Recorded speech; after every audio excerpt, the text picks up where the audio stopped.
The Institute for Agriculture and Trade Policy, for those of you who don't know, is IATP, has an almost 40-year history, founded here in Minneapolis by Mark Ritchie, who's with us here today. We're today about 17 people, primarily in this city of Minneapolis, but also, St. Paul. And we have a small office in Washington, D.C., and 2 staff who work in Berlin. And we work primarily at the interface of climate, food, and agriculture systems. And we focus on the economic and political policies we need to protect the right to food and the right to a clean environment. This afternoon is intended as a conversation. We'll have 2 sessions, as Cecilia mentioned, and it's basically initially a conversation among the panelists who are here, and then with you, our audience. And we've broadly divided up into 2 parts, looking at the challenges that confront our food systems from local to global. Everything that we do at IATP attempts to bring in those dimensions of space across local to global. And then looking more at the solutions, what gives us hope, what we're working on with our partners and our allies at IATP. So when we were thinking about what to do and what to talk about in this session, we were all very, the news has been full since the invasion of Ukraine by the Russian army of a series of shocks in the food system, which is perhaps not what everyone was anticipating. But it really highlighted in lots of ways fault lines that have been in the food system for a long time. We saw the extreme dependence on imported food in a certain number of countries, especially clustered around North Africa and the Middle East. We saw the pretty much autonomous behavior of the very large grain traders, roughly 4 grain traders, one of them housed here, some of them housed not far away, that control most of the trade in those basic grains that we depend on for food security.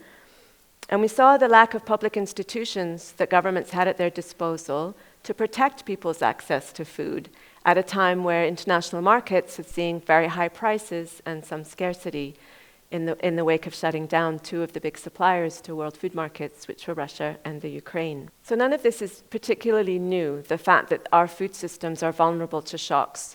But I think that for some people it was the first time they thought about how the systems are interconnected and how actually relatively small amounts of food being produced in a country like Ukraine could have very large effects on people's ability to afford the food that they needed. IATP has been working for a very long time to strengthen resilience in our food systems and to reduce our vulnerability to those shocks. And so when we hear about these challenges, I want you to think about the fact that they've been going for a long time. We've also been doing things about them and trying to change the direction that they take. But some of the context we're in, first is that the number of people living in hunger is going up, and it has been going up since 2015, so that although we made large inroads on hunger over a number of decades, we still see the challenge, no matter how much food we grow, it doesn't actually solve our problem of how people will get the food that they need to eat. So we have record production at the same time as we have rising numbers of hungry people. We have climate shocks that are growing in intensity and in frequency. We're seeing the erosion of our adaptive capacity. So we have finite resources with which to meet our challenges, and we're seeing and learning every day about inroads into that adaptive capacity just at the time that we most need it, facing shocks that we can't entirely predict. We're also seeing a rise in conflict, and the foremost cause of hunger in the world is war. Different kinds of conflict around the planet. Of course, Ukraine is one that's got a lot of attention, but a lot of people are living in conflict situations today. And we're also coming out of the COVID pandemic, which for us here in the United States, everywhere it had its effect. I feel like for North America, it really shone a light on how our apparently cheap food and abundant food comes at the expense of a very exploited and marginalized number of workers, as well as at the expense of a lot of pollution, a lot of environmental damage. And I think that when you saw who had to step forward in a time of pandemic when everyone was home, it was health workers and food workers. And it wasn't the highly paid, but the least well paid who had to come forward. So with just that context that we're in, and before turning to the panel and looking at some of these issues one by one, I just want to put a few questions out into your minds. One is to think about what it means to feed the world, and what it means to feed yourself as well. We hear the term feed the world a lot in the United States, but just what that's about. Thinking about how much is enough, a lot of what we'll touch on today is an economic system that doesn't recognize the limits that we're trying to incorporate into our policy and practice. And then to think about the role of the United States in particular as a superpower, and in this context, really a big superpower. One, the ability to spend money like no one else maybe on the planet. Secondly, its role in the geopolitics that are so essential to getting to solutions for our food systems. And then as a super producer, a continent really blessed with extremely large amounts of arable land. What are we doing with that land? What does that land mean in our relationship to others around the world? So the way this will run, I will ask each of the speakers to speak for about 5 minutes, and then we're going to have some discussion among ourselves with you in the, on the panel, and then open up more widely for conversation. Because we're recording it, there's a microphone, so there'll be a roaming mic for the floor. So just to invite you to use the microphone in order that we capture what is said.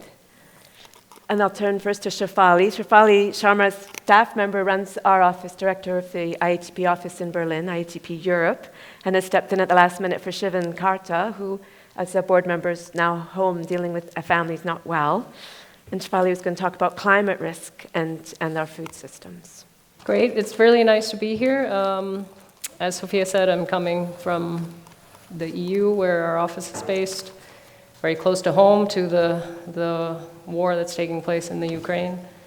But what I'm going to talk to you about is one of the other shocks that is ever present in our lives, and that's climate. As you all know, as Hurricane Ian hits in Florida, we have 18 feet waves flooding a lot of Florida at the moment. This past summer, we've had wildfires and massive heat events. One of our board members and I were just talking about the massive die-off of cattle in Kansas that took place earlier in the summer. There are massive floods that have displaced millions of people, nearly half the population of Germany and Pakistan. So in short, and what we see in terms of climate science, many of the models had predicted things that are happening today at a much later stage. We're seeing ice sheets melting, destabilization of ocean currents, which has a significant impact on the weather that we see. So climate is long-term. It affects the weather, but we're seeing that climate is destabilizing that weather because it's disrupting the El Nino and La Niñas, and scientists are predicting even hotter, much hotter weather in 2024. So this is not about 2030. In the climate world, we talk about 2030 targets. We talk about net zero towards 2050. We talk about targets in 2040. But what we're seeing is impacts on people's lives, on food, on markets, on economies today. And there's very little wiggle room when you compound that with what some of the other panelists will talk about, like the pandemic or the war or anything else. Then what we're talking about is a compilation of a lot of crises coming together. And I think as we head towards this decade, that's what we, as activists, as campaigners, as citizens, need to think about. How are we going to be resilient in that framework? So what do all these climate shocks mean in terms of implications of how we feed the world, right?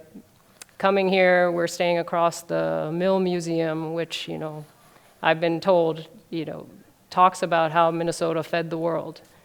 And so when we talk about feeding the world in this context, where we know that monocultures, fields of a single crop, might be devastated by a sudden heat event or floods or whatever we're talking about. As with rising climates, with rising temperatures, we're talking about a greater incidence of pests, for instance. So in essence, it really puts a big challenge towards the industrial agriculture system, which talks about, which drives this monoculture, high input, high investment, high risk agriculture, where the producers bear the brunt of that risk, and where a handful of companies and corporations kind of capitalize on that risk being on the hands of the producers, being bailed out by governments, being supported by consumers or citizens. that's where the power of these corporations in our food system really matters. And another aspect of this whole climate impact is land competition. And I think we need to understand that with all of these impacts of climate change, greater wildfires, droughts, floods, arable land becomes less, right? So we actually have competing land, competition for land, whether it's shifting habitats for species or shifting agricultural zones because climate is changing. And biodiversity is key to that climate resilience. So within that context, how do we change our governance? We see that governments are responding, right? For a long time, what we've been told is less government, the market will take care of things. But what we've seen governments doing in this state of crisis is intervening in the pandemic, intervening in Europe for energy prices. And so I think all of this in terms of the climate context really tells us how are we going to push our governments in terms of intervening so that agribusiness that has a greatly skewed power in the movement of food across the world as we witness climate shocks. How are we going to regulate agribusiness in that context? How are we going to regulate financial markets in that context? So I'll leave it at that. But yeah, thanks. Thanks so much. So I'm going to look to Marie now. Marie Clark is a member of IATP's board and Director of Policy at Women for Women, working with women in post-conflict zones, women who've been, you're going to put this more eloquently than I am, but working in women in post-conflict zones in particular all around the world. And I asked her to think about what's happening to food systems, particularly in the aftermath of conflict. It's nice to meet you. So as Sophia was saying, my name is Marie Clark, and I'm the Chief of Programs for Women International. And we work with women survivors of war on a holistic intervention that helps them recover from sexual violence and the experience of war and build their social and economic power, build businesses, and recover. And then we also support partner organizations in acute conflict. So right now in Ukraine and in Poland, Ethiopia, and other places.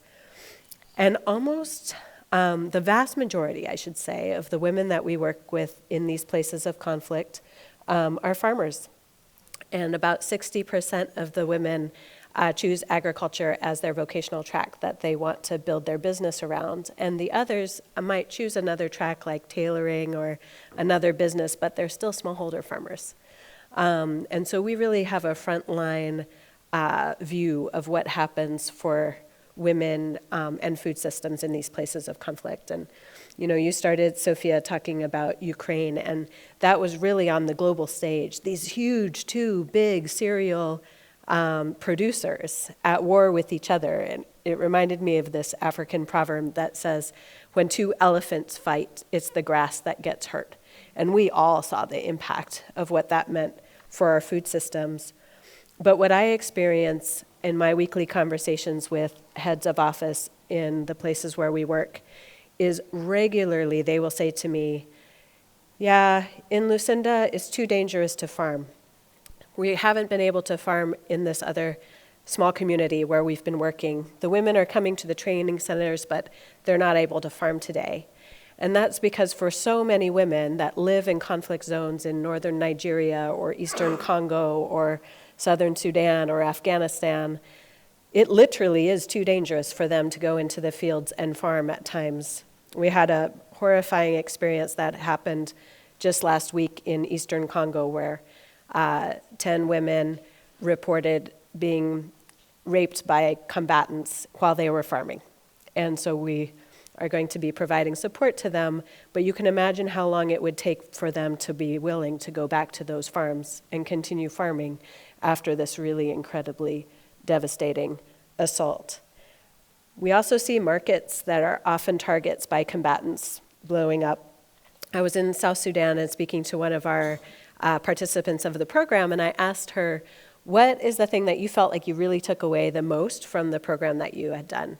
And she said, oh, well, I had really little numeracy at the beginning of the program, but now I can calculate my profit and loss, and I can keep records, and I can see patterns in my business, so I know that I'm probably going to lose about 20% of my production to armed militants who will steal it from me on the pathway from my farm to the market, because the militants especially don't have a supply route for feeding the hungry soldiers.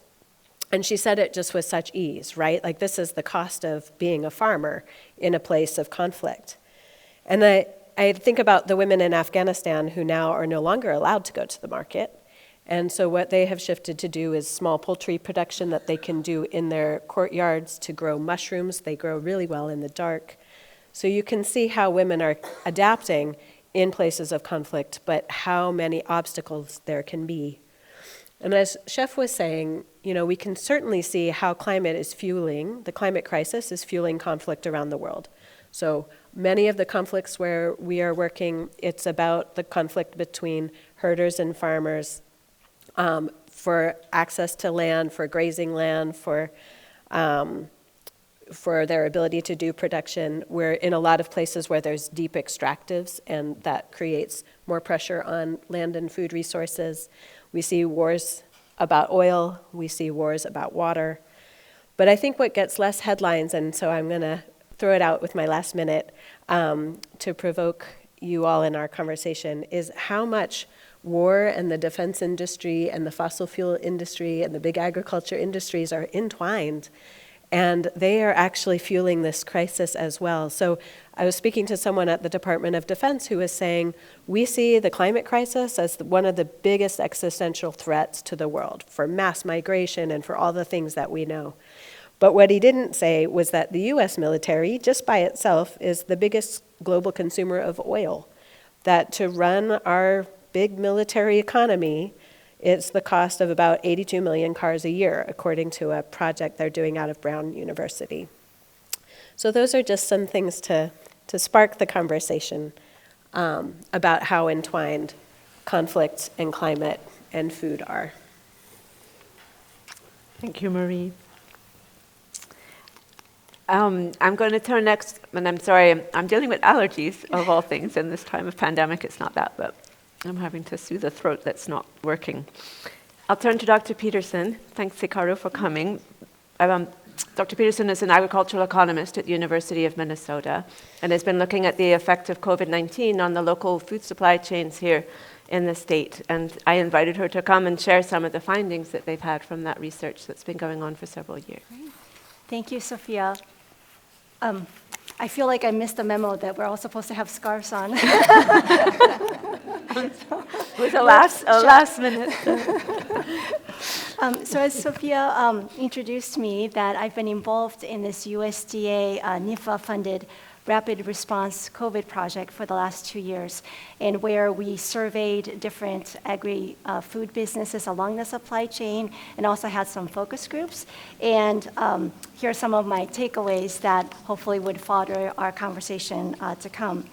So what do they experience? Well, overall, the majority of businesses in the United States did experience significant revenue loss, especially at the quarterly level.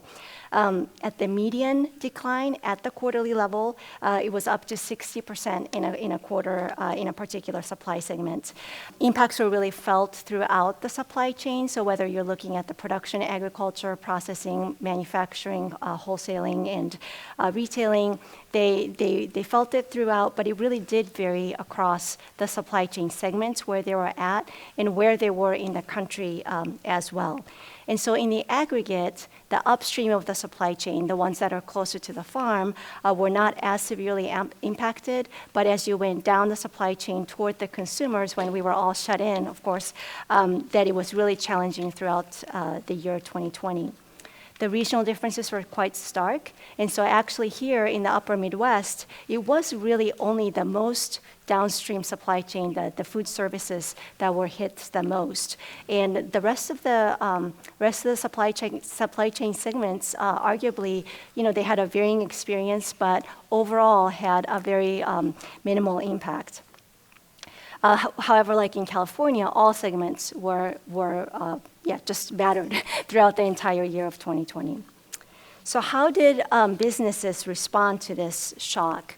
And me and my team, and I actually noticed Katie in the audience, but and she was involved in this as well as we were trying to process what we were learning from how businesses adapted. I think we can put them into like 5 different categories of strategies. So the first large bucket is what I've called like flexibilization. So basically changing the business operations and trying to manage, the changes that are associated with that. So changing the hours of operation, changing inventory management practices, changing marketing strategies, and so forth. The labor-related flexibilization were a lot more nuanced than just laying off and hiring new people. In fact, there were like genuine desires to take care of their employees, which became like an effective strategy of like keeping them employed, and they were there when they actually were ready to get their business back up running again. As part of flexibilization was specialization. So pandemic really allowed businesses to change their products offering by reducing or getting rid of the products that had low sales. And it really kind of was an opportunity for their customers to get used to not having everything all the time, which I think is very, very characteristics of American consumerism. Another set of strategies was diversification. So in terms of supply chain, we're really looking at whether the businesses increase the number of suppliers or increase the number of market channels. And there were definitely more businesses that indicated that they simply switched instead of like really increasing the number of suppliers or number of market channels. But it was definitely much easier for businesses to pivot if they actually had those multiple suppliers or multiple market channels already lined up before the pandemic. Geography was really important in terms of diversification. So what we were really learning about participating businesses was how you should be connected to businesses that weren't in your geographical region because you'll be otherwise competing with your neighbors. Let me just get through all the strategy buckets. The other one was networking or information sharing, and that became really important to find out more about their suppliers, just so that you can foresee what sort of shocks are coming their way, and therefore you'll be impacted later. And it also related to how they related to government agencies as well, because there are always confusions about the government programs, and then the government programs that actually ended up impeding their business expansion because it was the businesses found themselves competing with some of the support programs that the government was implementing. The other one is regionalization, and we can come back to this, but let me just touch on a few parting thoughts. So one is that scale of business really mattered, and there's no one best practice for every business. So it was really about, there were some strategies that works for large businesses, some businesses that work for small. And I think we also have to be cognizant of the relative power dynamics on who they're doing businesses with. So when the crisis hits, everybody looks inward. And so in order for each other to look after for each other, what sort of power dynamics are needed in that. And then the last parting thing is that we really have to be cognizant of how firm level response and the system level response are different. Firms can do only so much to further their own resiliency, but it might not always contribute to the overall improvements in the system resiliency. So with that, I'm sorry, I ran over the time. No, that was great, thank you. Now, we went back and forth on whether we were going to have questions in between or not, and we went with not, but I'm beginning to build up some questions here. But we'll turn first to the last speaker on our panel, Sagri Ramdas, a new member of IATP's board here from Hyderabad in South India. An activist and an educator in India's food sovereignty movement. Welcome. Thank you, Sophie, and it's wonderful to be here. I think what I'm going to be speaking about, probably the Dakota people who lived here, and I'm so honored to be on their lands and their territories. They probably experienced this, hundreds of years earlier. Because I think states have been really instrumental in using their power to inform and enforce policies which have really triggered this loss of knowledge, the loss of biodiversity, which so crucially impinges on our food systems and our food and farming systems. very crucial, and I'm going to talk through the lens of India because that's what I know best. So very crucially in this has been the territories, the land, right? And so in the case of India, when we threw out British colonialism and British imperialism, we were left with famine and hunger. But very quickly after independence, one of the key areas of reforms which would have really, I think, played a very important role in informing, therefore, how people organize around protecting and controlling and defending their food systems was the question of land. And our state chose not to really go forward with with policies to implement land reforms, and therefore we are in a situation today where there's increased, very high land inequality in terms of land ownership. And therefore we know that those who own the land will determine what will be grown, how it will be grown, what you will eat, what you will not eat. And I think this element has really then subsequently, when we look at the story in India, so in the 1960s to 1990s, and when I heard about how the mills here were processing wheat, you know, the Green Revolution in India came about because very soon after our independence in the late 50s and early 60s, we signed this agreement with the US. It was called the PL 480 agreement. And this agreement was really about the US wanting to feed India with wheat. And so wheat was dumped into India, but along with that, it set up the foundation for the subsequent industrialization of our agriculture system known as Green Revolution. And so whether it was the 60s through the 90s, where we had a lot of state intervention and control, but the state really played a role in pushing forward industrial agriculture in the form of Green Revolution technologies, or in the subsequent 90s to currently, right, where we talk about trade liberalization, the withdrawal of the state, but the state playing a very important role in pushing forward agribusiness and the marketization of the entire food and farming systems. You find that at the end of all of this, no matter at which phase, it has been about the complete dissemination of our biodiverse, rich kind of farming systems. So we had rich systems of legumes, cereals, oil seeds, vegetables, cultivable, non-cultivable, you name it. I mean, today we have a label for everything. But this very intrinsically, ecologically located and knowledge-based systems, your appreciation about where you live, your land, your ecology, your environment, and the food you eat. And this informed what you grew. But this has now given way to these, I would say, these like landscapes, decimated landscapes of just commodity crops, monocrops, right? A lot of food being replaced by non-food crops. And along with this loss of biodiversity has been this incredible loss of knowledge, because we now see, and it's not just the knowledge of that biodiversity on your land as to what you're going to grow with what, because every crop has a role, right? In some would be building the soil health, some will be pest resilient. You have this incredibly complex kind of knowledge system.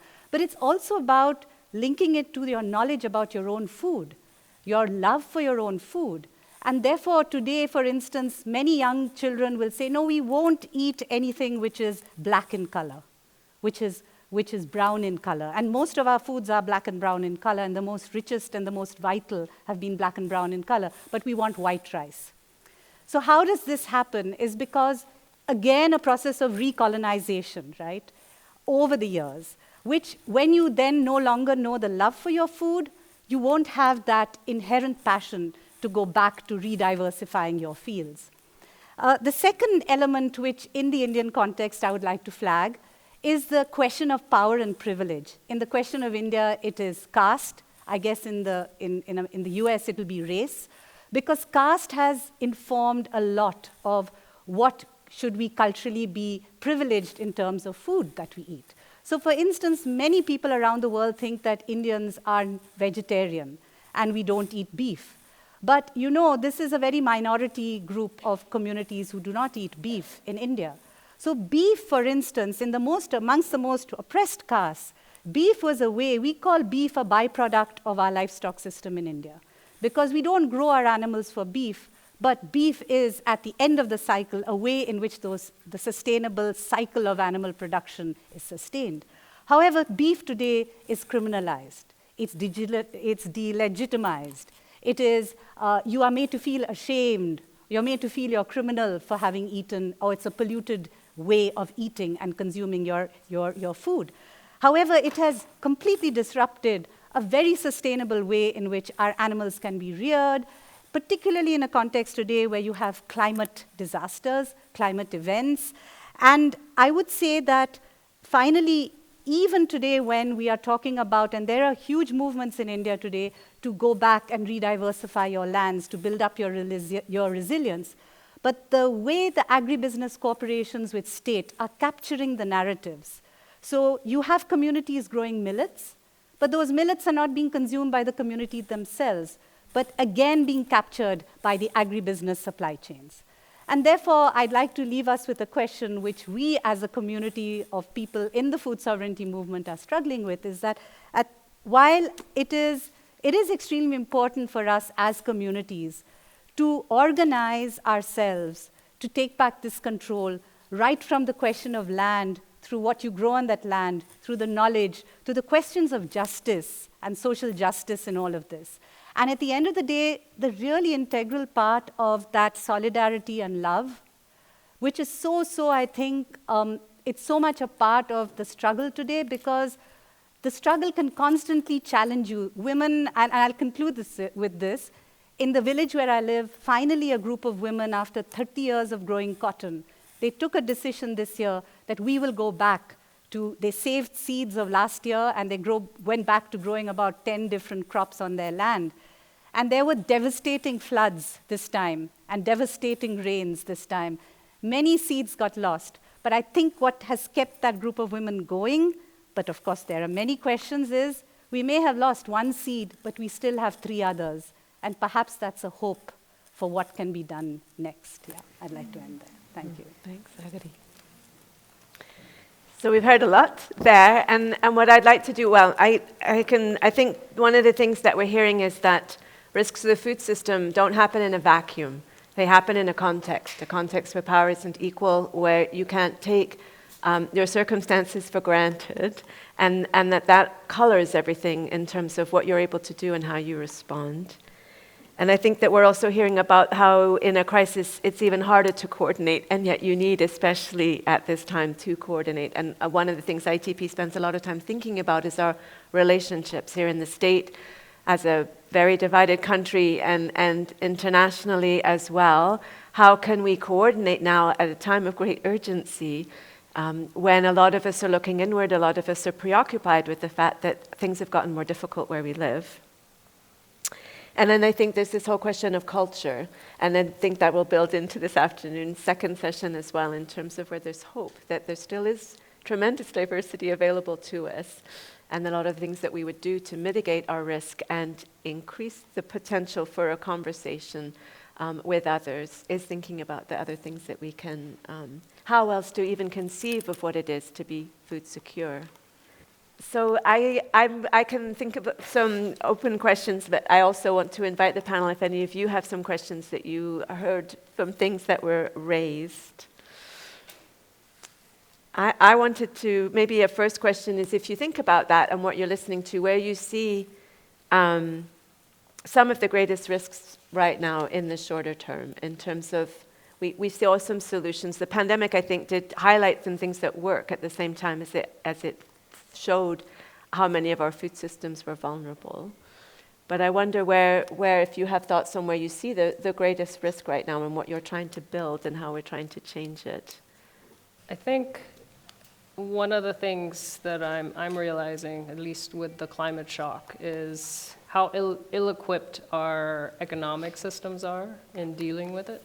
And I would say the financial sector first and foremost, because it takes very little for financial markets to spook, and there's very little regulation that, dramatically funnels, somebody hiccups on one side, and then all of a sudden all the investors pull out of something, and then you're hearing the S&P dropped another 500, whatever. And again, it's a contextual thing where you think, we've been asking, movements, civil society groups have been asking for financial regulation for decades. But now that we see these cumulative shocks, I feel like the biggest thing that the climate chaos that's unfolding in front of us will do is completely destabilize our economies, because our economic systems are ill-equipped to deal with shocks. And I'm hoping that sooner rather than later, governments will kick into that and realize, okay, there's some serious climate risks, and therefore we need to think about financial markets differently. We need to assess climate risk and evaluate companies differently, depending on how they process food, how vulnerable are they to climate, whether they're just producing one thing, how vulnerable is that thing to climate shocks. So it's really thinking fundamentally about the economic policies that we have that can either help us be more stable or destabilize us further. And I think action will result not from the climate chaos, but actually from the economic chaos that results from the climate chaos.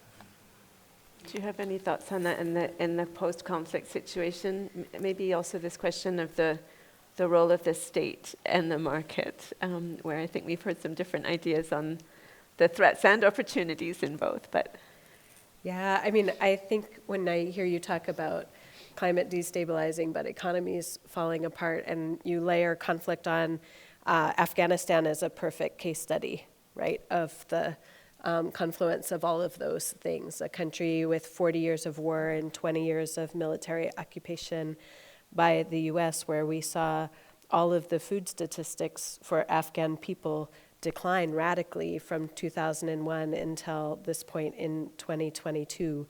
I mean, there were about 62% of food insecure families in Afghanistan in 2001, and now it's 92%.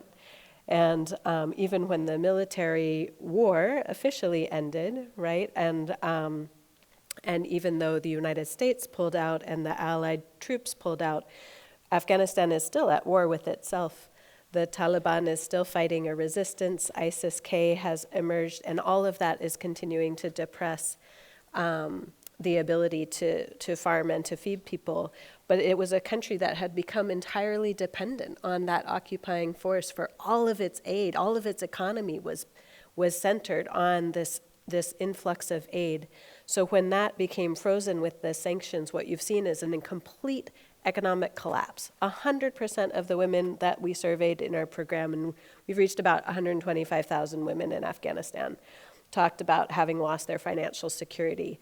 That 66% of those households often don't have food in the house or the ability to buy food in the house on any given day. 33% sometimes find they don't have food or the ability to buy food. And so you can just see this entire economic collapse. And then climate change happens, and like what happened in Kansas when 10,000 cows died as a result of a climate catastrophe, the same thing had happened in Afghanistan in the summer in July. In Afghanistan, the climate is pretty comparable to where we are here in the US. And in the July, there was this sudden freak snowstorm, and just tens of thousands of goats just died overnight because of that. They couldn't regulate their bodies from hot to a snowstorm. So you can really see where those shocks are. I mean, I think I'm quite worried in the immediate term about famine. I think we've been hearing the World Food Program and the UN forecasting that the Horn of Africa is facing famine. I think Afghanistan is facing famine. It was too dangerous to farm on all of the appropriate both planting and harvesting seasons in Afghanistan over the last year, so we know that it's coming, right? The food shortage, and it won't be able to be made up entirely by food aid. So I think that in terms of sort of food crises and conflict and those intersections, where you see that potential for famine is where you're also seeing some of those really hot conflicts. My mind is going in different directions, and some of it maybe to the second part. But part of what I'm thinking about is scale. Hearing you, and just the idea that you can feed another country from elsewhere is just not real. And that one of the ways in which we build in food security, it isn't that you don't ever rely on anyone else. That also is a very difficult place to be, especially in an era of climate change. But somehow needing to have food systems at more than one scale that are working in order that your reliance isn't, that you're not putting all of your reliance into one strategy. Can I comment on the limits of, the market system in addressing all these? And I think, especially like in this country right now, when it's so divided, that I think it's almost impossible for any kind of government intervention to really effectively take place in order to further our collective goal. And so the next best thing is to, and it always makes me think as like an application of behavioral economics, but how is it that we can actually make these businesses really, have incentives to actually change their operation in a way so that it actually helps, coping with climate shocks or food crises and whatnot. And I feel like at the general not energy, but like on a just in terms of like the climate side of things, without explicitly thinking about food per se, I felt like we're hitting a little bit of a good point. Like we're turning a tide where the businesses themselves are thinking, oh crap, this is not going to be sustainable for our own business in the long run. So they were starting to adapt some of the strategies that were more toward voluntarily adopting it. And I'm just throwing it out to everybody, but I wonder how we can help them frame this question so that it's in their best interest to really shift their ways of doing business. I think one of the concerns that we're seeing and the challenges we're seeing in a country like India is this, when you do have multiple players down the supply chain in the food system, which currently in India, at least in many of in what we see today is, we do have still a multiple set of players, whether it's at all steps.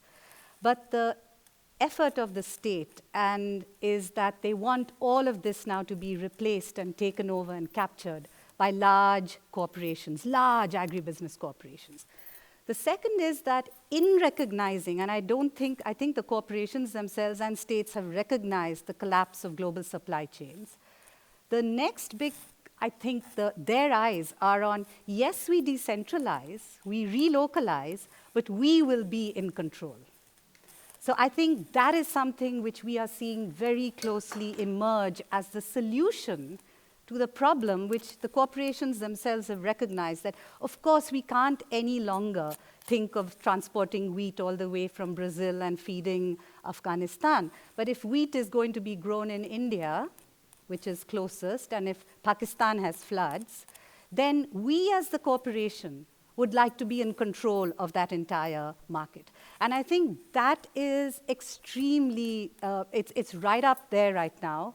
All kinds of efforts, laws, whether even if there's a throwback and a pushback by the farmers' movement in India, but there's another underhand way in which essentially this elimination of the diversity of number of small businesses, small traders, small transporters, which still populate this supply chain. And I think that is extremely worrying because it's almost saying that, yes, we also recognize the vulnerability of our global supply chain and the fact that it's no longer feasible to be having commodities. We also want to have the diversification of commodities, but we want to be in control.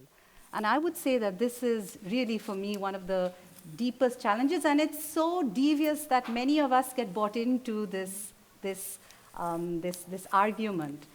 So for instance, they're trying to now link in, they call it farmer-producer organizations. So they want to link in small groups of farmers into this larger supply chain, okay? So this is, again, therefore, even our own concerns of vulnerability, building, decentralization are being co-opted, are being captured. So this post-truth world is, I think, a very deep concern. Yeah.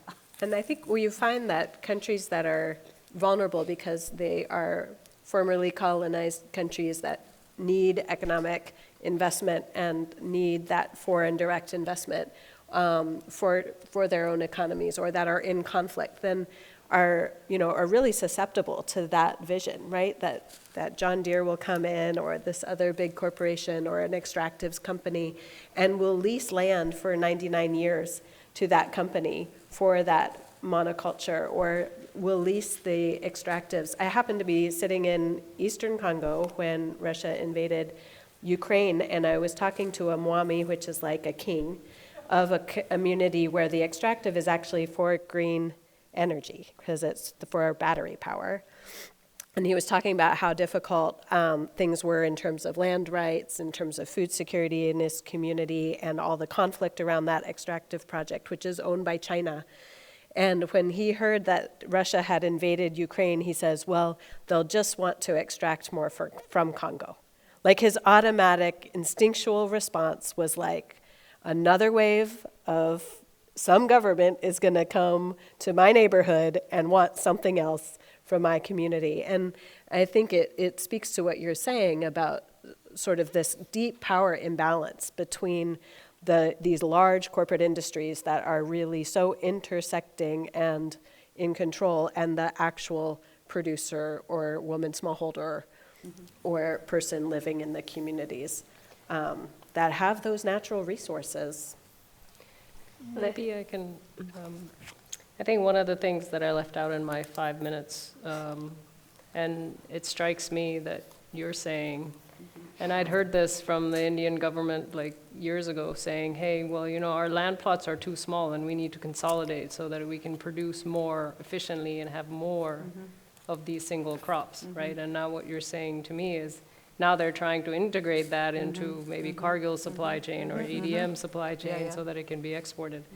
And, I was just looking, and NASA has just created a model that is saying that by 2030, because of the climate models, this is a more recent one, is saying that there's going to be like a 17 to 24% reduction in corn and wheat yields globally by 2030, right? So this is not 2040, this is 2030. And if you think about that in terms of what that means when you're getting massive numbers of farms consolidated to produce single commodities, which then are facing these massive climate shocks, and that our food system, the system of trade of these commodities, is actually built on this concept of single commodities, 4 or 5 commodities being massively traded across the world. And a large number of countries whose food security strategy depends on the imports of these commodities. And the fact that these are not just a few countries that are producing this, but a very few companies that control the trade of this. That's where you see the real vulnerability of this system, right? And stay tuned, the next panel will talk about what do you do about this, because I think the solutions have been there for a long time. It's just that I think the impetus to enact those solutions is more urgent than ever. But it is quite striking to me that on the one hand, we are predicting that these single commodities are going to be devastated through the changes that are going to take place in the climate. And yet, there are governments who are increasingly going towards that. Before I just give the chance to the audience also to ask some more questions before our break, I do think that puts a challenge to us around democracy. We talk a lot about wanting, IATP focuses on public policy. How can we get better public policy? How can our governments be accountable for what they do? How do we make sure public money is well spent? And yet, at the same time, I don't think there's a market-state dichotomy so much as, unsurprisingly, our politics reflect concentrated economic interests, and we don't necessarily see our governments do the things that we would like them to do. And I just want to, maybe there's no answer to that question, but I do think it puts in tension our reliance, which I firmly believe in, but this reliance on democracy, and then having to accept that that doesn't mean we either get what we want, or even that we necessarily get all that would be desirable, and yet I don't see what the alternatives are. But I do think it is a bit of a challenge back to say, well, even if we get these public policies, it's very difficult to break with the power, the interests that underlie them. I think it really resonates with one of your opening questions about how much is enough. And I mean, we're really talking about the need for a paradigm shift where it's like, growth, eternal growth is just shouldn't be the goal and end goal. The planet is finite. I think, do we have a... I'm Marita Bugeaud, and I'm here as a member of the Mini Ag and also a founder of something called Just Food and Water. What I hear you say is that we have a created economy. It's an industrial food chain that dominates our world. It's founded on, it operates from, it only survives because of public policies and public money. Mm-hmm. It wouldn't exist without those things. Mm-hmm. Yesterday at the nutrition conference in DC, they reminded us that 98% of our Farm Bill money goes to the industrial food system. 98%. It's really no wonder that we're in this position, but then the question I think for us is, we don't have a publicly funded food economy that we know we can count on that will in fact help us stop hurting India, hurting women around the world who are trying to grow food. So isn't it our responsibility then to demand a real publicly funded food system that is just, responsive, and sustainable? Together, all of us doing that, because it doesn't exist. I think we'll be talking about ways in which we improve what we have when we come to the second, but I agree that is the big challenge. Hi, my name is Katie. Sorry, I'll stand up. So one of you, or maybe multiple of you, were alluding to this idea of the coexistence of sort of these very small models and larger models, and how there's maybe some benefit for different sizes to exist and diversity of scale. What does that look like to you when we're talking about, rather than the David and Goliath kind of idea, like what does that midpoint look like when you're talking about maybe not the tiniest farm and the largest corporation, but what should we consider when we're thinking about sort of the mid-size, happy medium of these models? It's a really good challenge, Katie. I'll just say from my point of view, it isn't that there's a perfect size, but more that there's a diversity of size needed. And that I think part of what Hikaru is saying is that different scales are able to respond to different challenges. And so for me, the key word in that is the diversity. And I do think it's a challenge to then allow different sized enterprises to thrive. Our experience is the large tends to consolidate the power. And I don't think it's all even intentional necessarily. Some of it is the dynamic in the market. But I think for me, it's the idea is trying to allow multiple scales to be able to thrive. I just want to respond. The bias right now in policies is for the big to become bigger. It's for the big fish to swallow up all the small fish, essentially. So essentially, we're talking about a flip. A whole structural dismantling of this model. The bias is towards the more local, the more governed by communities, so that democratic governance and justice will inform who people will then decide, right, what that will look like. But the bias has to then be towards that, to allowing that. But the bias is not there right now. So I wouldn't talk about, I don't know, because what is small in the US is like we're like a little ant what is small in India. I don't even know that size. And I think that's important for us to recognize that we're really talking about that element that there is no thumb rule. I think for me the thumb rule is this, that is it about local communities being able to decide together, right, where they are. But also that you build up these, there's so much of vulnerability that you also have to have, instead of right now everything is vertically integrated, there has to be horizontal networks and alliances, and it has to look like a spider web. Like multiple webs of spiders, kind of. Let me jump into the one about the spider web. So part of the one of the colleagues that are on my project, he's been really looking specifically into this vertical diversification and horizontal diversification, and his results really show that in light of COVID, the businesses that were diversified at the horizontal level, so like if you were a processor, have more product line or have different marketing sources or different diversified within that processing segment, was a lot less likely to experience a negative shock compared to businesses that were more vertically diversified, or you can say vertically integrated, that they operate on multiple parts of the supply chain. And I think that intuitively makes sense. And so now we have scientific evidence to support that we really do have to have a diversity of operations that are specialized and good at what they do. They don't have to cover everything. But how do we get into that mindset of everybody pursuing that?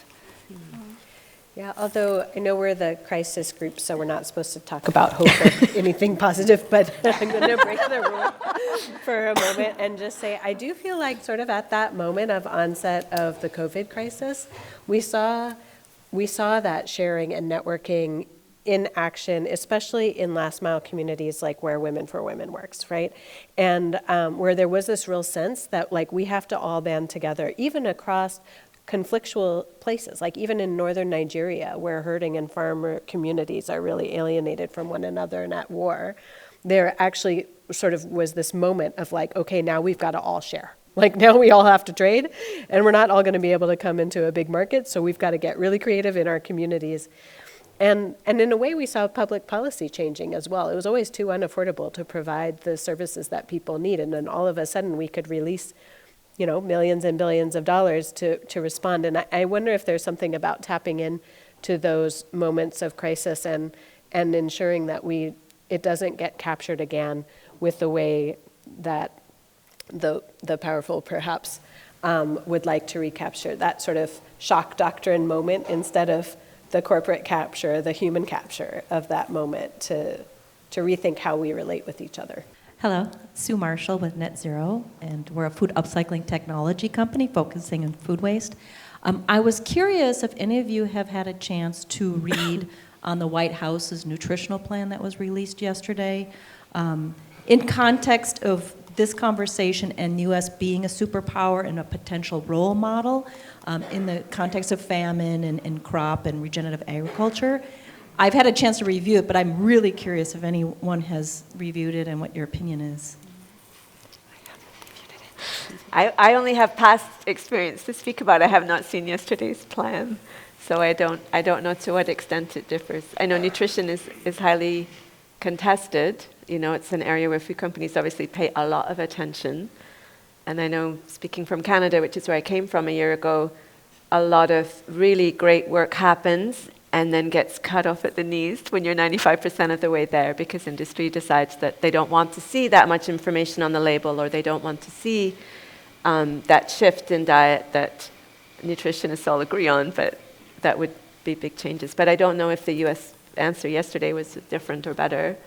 Is there a particular, none of us have probably seen it since it was yesterday, but is there a particular thing you want to share with us that we might comment on? I was curious if you guys review it. It seemed to be a more circular, comprehensive plan. It did talk about climate change, as well as accessibility to SNAP and other programs, and how to change that with technology, which I thought was fascinating because I've never seen it that deep before, and then connected in a circular way. And I've had a couple conversations this morning, and there's a lot of optimism. But again, to your point, who knows how far it will actually go, because it is the upcoming election will probably determine how successful and how it can be rolled out, if it's rolled out. But I thought the bones of it was fascinating. That's interesting that, the the short snap bite of how that news was delivered did not talk about the fact that it was circular, so I didn't get that memo. The two things that I thought the media was highlighting was about providing, free meals to all school-age children. I think that's great because I think it was New York Times recently that was talking about how we were actually doing a great job alleviating child's poverty. So maybe that part of it is wonderful. The other part that I got was about the nutrition labeling, and I was. Yes, I shouldn't be all pessimistic. I know it comes with a disciplinary training, but it's a. Yeah, I am pretty skeptical about how successful that part would be. But if it does have emphasis on the circular nature of it, that's great. I mean, I think we can be hopeful. Well, if it's anything, I hope it's nothing like what India is now embarking upon, which is pushing biofortification of foods. And in that vein, there is, again, going to push spaces for corporates to come pushing GMO technologies, biofortified foods through all kinds, and it's really, so yes, there's midday meals, right? And the state is committed to funding and financing midday meals. But that can be done in so much more localized. I mean, when I was hearing today about your farm to school program, where you're really, it's looking about linking the community to thinking about food and good food and, healthy food. So whereas what has been, and there's a big push, there's a big social movement, I mean, civil society is proactively involving in this, is that they are using this once again to meet nutritional deficiencies, but by providing that space to all kinds of what we know are going to be really harmful technologies. Also, once again, the control in the hands of growing the business of agribusiness, let's say. So I don't know anything about what happens here, but I would really say that the words are so beautiful, but to read between the words to see where exactly, and I've become very, one has to become so kind of putting on double, triple kind of lenses to see through this. I would say that's part of what we all have to do nowadays, because it's, I don't know, I really do believe the world is so economically vulnerable and corporations are not leaving their control. So how is states going to push that, or are states really going to allow them not to have any space there? I would say we should really be looking at those in those policies. I don't know about US, but in India it's like that, yeah. Or, I think one of the examples that has always stuck with me of really great policy around food and nutrition and helping to have a diversity of scale of the producer is Brazil. When Brazil really committed to zero hunger, and they began to have policies that all schools and all hospitals were sourcing a certain percentage that had to come from smallholder farmers. So not just from big ag. And that had a huge impact on lifting the whole boat for smallholder farmers, on getting nutritional, healthy food with low inputs and high nutritional value into children's and schools and hospitals. And it's something that I like to think of in thinking about how do we get a smallholder farmer into a value chain in a way that is that has a source that's going to really put the funding in for that, but that's not going to be super exploitative. And if it's a public school or a public hospital, that offers a real opportunity to change the power dynamic. Pat Mooney. I must say, listening to you, I was getting kind of depressed and thinking about, I don't know how this was planned, but you come across, and I agree with what you're saying, but you come across like all four horsewomen of the apocalypse. War, pestilence, grain traders. And thinking of that, they do fit together though. We never get our crises single file, they come in clumps. And so the wars come with the pestilence that come with the famines, creating all kinds of social crises together. And that, I think, is going to happen for most of this century. We're in a situation where we've already had, I think, 3 food price crises so far this century, and they're not going to go away. So how do you put those pieces together? the women fighting in conflict or defending themselves in conflict zones and dealing with the health issues, dealing with the grain, the processing industry, the food industry. How do we address that collectively as civil society in the future? Pat, I think that's your panel. I think you know, women, that's the beauty of women. That's the strength of women. That I think, I mean, and that comes from our movement. I can see that it's women in the leadership, along with you, young women in particular, who today are really organizing and keeping that momentum of organizing and that being together, inquiring. And I think all this gloom and doom and crisis analysis is each time giving you newer ideas as to how to counter-strategize, how to counter-mobilize, how to relocalize. And I think that has, for me, been the most, for us, it has been the most, you know, that gives you hope, that gives you power, that gives you the confidence to know that actually you make your path as you walk on it. And I would say that there's no, I mean, I know we were put into this panel where we were the doom and gloom panel, but the experience is that I would say that if there's any hope for change, it really is in the hands of women worldwide who are really leading this struggle, and young women, I would say. Yeah, young women are really coming into it very strongly, and all the diversity. Because I keep thinking that without these linking of different movements, and that's been the beauty of, I think, the struggle. So, yeah. Maybe I can come in, and that's an unfair question, Pat, because you have the answer, but you want us to.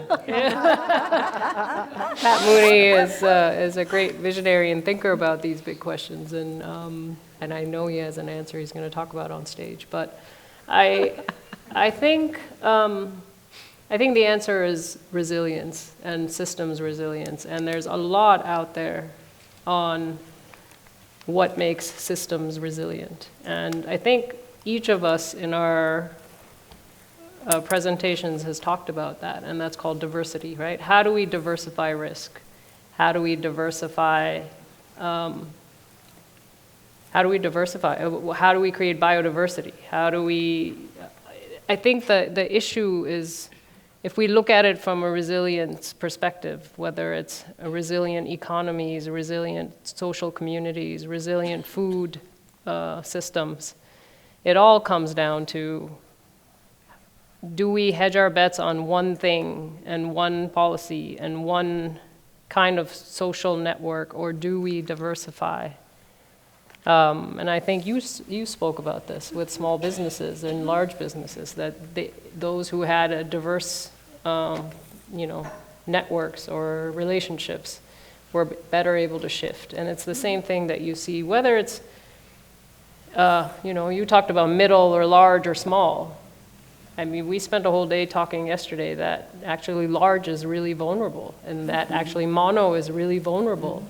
And so this whole narrative around feed the world, agribusiness feeds the world, is actually being turned on its head right now, because it's actually the most vulnerable.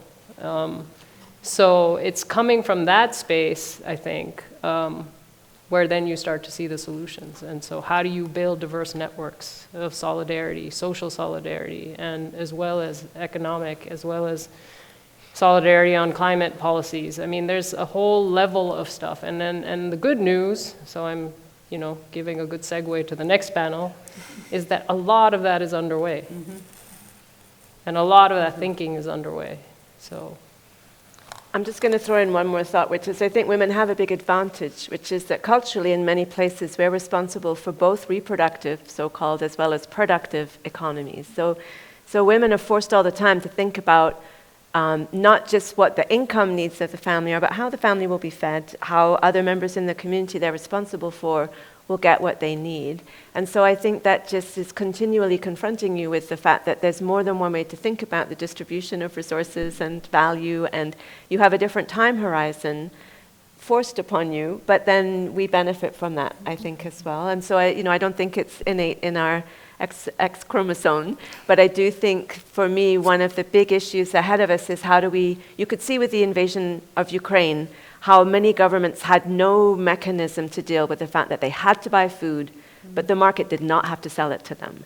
And that doesn't mean the market doesn't do something very important, but that conundrum, and we've historically had ways in which governments can protect themselves, cushion themselves from those shocks, and we have dismantled many of those measures.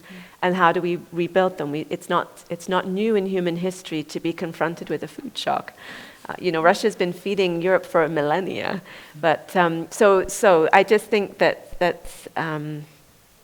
there's things to think about there. I don't know what other name we give to that economy, but we need that diversity. There was one more question, I think, before we take our break.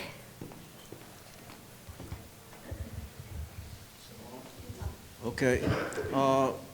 I'd like to go back to India because of the recent one-year strike by the farmers. There's a dynamic tension going in both directions, one toward the small and then to the large, and then the involvement of Modi's government and the impact of the transnational corporations such as Cargill all fill into this theme in this conference here. And so I'm interested in your way of unpacking that conflict that exists within the Indian population, small, large, export-oriented, not export-oriented, and subsidies and the whole 9 yards. And that strike hits at the heart of the entire picture. So your question, I'll have to answer it in one line because I know we're probably at the end of our... Yeah, so the thing is that, there is, the first thing I'd like to flag is there's definitely continued internal contradiction in the Indian agrarian world or agrarian context, which is that the fact that you have, at this moment in time, the largest number of agriculture workers who are also landless. That is the internal contradiction in relation to the farmers who are out protesting. And again, this is the second issue. So that contradiction continues, and it's along caste class structures of historical structures of injustice and marginalization. So that's a contradiction which continues and which the reason why, and the second thing is that the movement, while it was presented as a pan-India movement, but really the core of the movement and the leadership was in the original states where Green Revolution first came in, which was northern western India, largely northern India. So in these regions too, secondly, it's the fact that a large number of farmers they were large, they were medium, and they were small farmers who came together, and agriculture workers' unions supported the movement. They came together on one agenda. And so that's something that we have to understand. What was the agenda they came on? They came onto the agenda of fighting these farm laws, which would have essentially, they were enacted to pave the way for the complete deregulation of any kinds of controls on our food price systems and public food procurement mechanisms, and also to facilitate private the deregulation of markets, because as of now, agriculture markets, while you can sell privately, but large areas of trade are through state-regulated markets, where also, therefore, you have some kinds of controls over pricing. But the laws were going to completely undermine that system and essentially privatize the entire markets, as also introduce a completely very, very biased in favor of agribusiness ways of contract farming. So everyone came together for the repeal of these laws, okay? And because these laws would have enabled a transnational corporate capture, and which is in India, every state has the right to regulate and to govern and to set the laws of its own how agriculture markets and how agriculture will work. So it was going to fast track a lot of the ideas of complete corporate capture of the supply chains, essentially. And that's what people came together and resisted, systematically, pushed back. And of course, then finally, the laws were repealed. The the issue today is that that does not mean that the internal contradictions have disappeared, right? The contradictions between land, labor, and land ownership, and the farming, and who are the farmers today. It doesn't mean that there's unity in analysis or understanding. For the second point is regarding the Indian state, and Modi, led by Modi, has committed to a path of export-driven agriculture policy. It's a big shift in India's agriculture policy, because till now our policy was focused on self-sufficiency of food. But the argument now is we're now self-sufficient because the market is determining who can buy food and who can't. So there's a huge number, our numbers of undernourished, malnourished, hungry people are just growing. I think we're larger than sub-Saharan Africa in terms of the number of hungry people. But because you have a paradigm now where the state is essentially saying if you can buy food, well, that means you're secure, you're whatever. So yeah, there are these internal contradictions which continue. And I don't think that this particular farmers' movement didn't come together on all these other elements. So those continue as movement points. Thank you, Sagri. Thank you, everyone.